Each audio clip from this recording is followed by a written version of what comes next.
Porque antes parecía que cada década tenía una esencia, un estilo y un aura único, pero ahora todo parece tan vacío y carente de identidad. La teoría de las etapas del duelo cultural propone que, al igual que los individuos enfrentan una pérdida siguiendo ciertos procesos emocionales, las sociedades también atraviesan un tipo de duelo colectivo frente a los cambios profundos en sus valores, estructuras y narrativas culturales.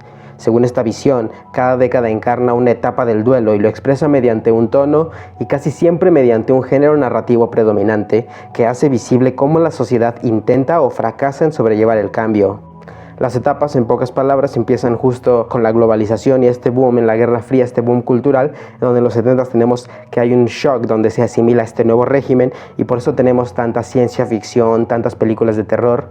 Después pasamos a los 80 donde ya se tiene una negación colectiva, se crean historias llenas de fantasía que muestran un escape para asimilar este régimen y creer que pues bajo esa negación se puede tener la fantasía, es el boom del sueño americano. Después tenemos la ira en los 90, que es la contracultura de la negación anterior, donde tenemos muchas películas de acción, tenemos un realismo crudo, tenemos toda esta era grunge. Después tenemos en los años 2000 la negociación, donde tenemos predominantemente el género del cómic, del superhéroe, tenemos mucho esta como interpretación de que podemos generar cambio, de que podemos estar negociando en cuanto a nuestra moralidad. Por eso esta década también es de un arte muy bipolar, tiene como muchas expresiones muy crudas, pero también mucho uso de la comedia, de la sátira.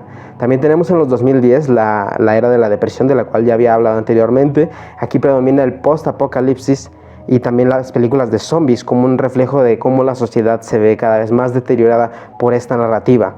Y actualmente estamos en la etapa de los 2020, la etapa de la prueba, donde se ve mucho el género del multiverso, se hace mucha experimentación, muchos cambios, y posteriormente tendremos la etapa de la aceptación en los 2030, donde tendremos muy probablemente, o al menos es la predicción, muchas novelas, mucha domesticidad narrativa, muy censurado todo.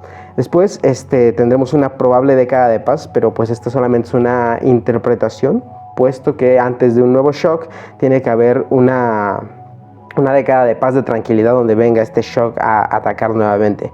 Todas estas décadas no son exactamente matemáticas, no quiere decir que al acabar una década luego cambia la percepción, sino que se mezclan, hay transiciones suaves y solapamientos, pero el patrón funciona como una brújula interpretativa.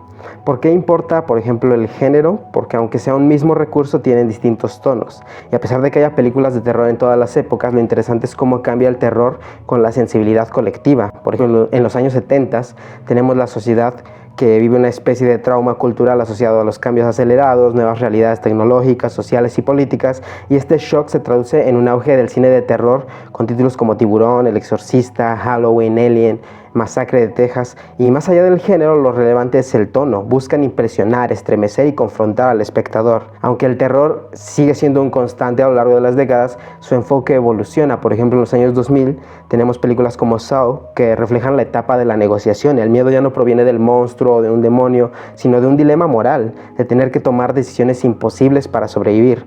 Posteriormente tenemos que en los años 2010 salen títulos como Midsommar, que representan el dolor psicológico más que un susto. El terror se transforma en angustia emocional, propia de una cultura sumida en la depresión. Y en los años 2020 tenemos productos mucho más experimentales y absurdos como Megan o Cocaine Bear, que pues son obras que tantean, prueban formatos e incluso tienen una mezcla entre lo ridículo y lo siniestro. Lo mismo pasa con la música, los videojuegos, la moda, etc. El género funciona como un termómetro afectivo en este sentido. Por ejemplo, la música de choque de los 70s, que eran artistas como Kiss, Alice Cooper, en generaciones posteriores ya no crea ese choque. Podemos ver otros artistas que intentan hacer lo mismo, pero incluso ya no impacta, incluso llega a dar cringe en ocasiones. Esta teoría fue formulada por un autor canadiense que la ofrece como una herramienta para analizar la cultura norteamericana occidental.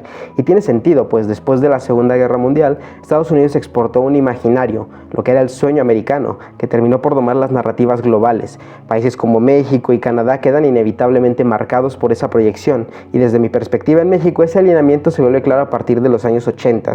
Antes de esa década es probable que México siguiera otros ritmos culturales, que es una hipótesis que podríamos profundizar en un futuro, pero para mí desde los 80 en adelante la psicología con el pulso norteamericano es muy evidente. Además, aceptar que el sueño americano ha perdido su tracción no es una celebración, es constatar que un relato hegemónico que sostuvo expectativas materiales y simbólicas durante décadas ha dejado de funcionar. Este sueño prometía movilidad, seguridad, casa propia, futuro para los hijos, pero la realidad económica y social de las últimas décadas, que muestra precariedad laboral, desigualdad, colapso de certezas, ha erosionado esa promesa. Y aceptarlo implica, pues, perder el gran mito como una brújula, reconocer que la hegemonía cultural estadounidense ya no garantiza un horizonte global de sentido.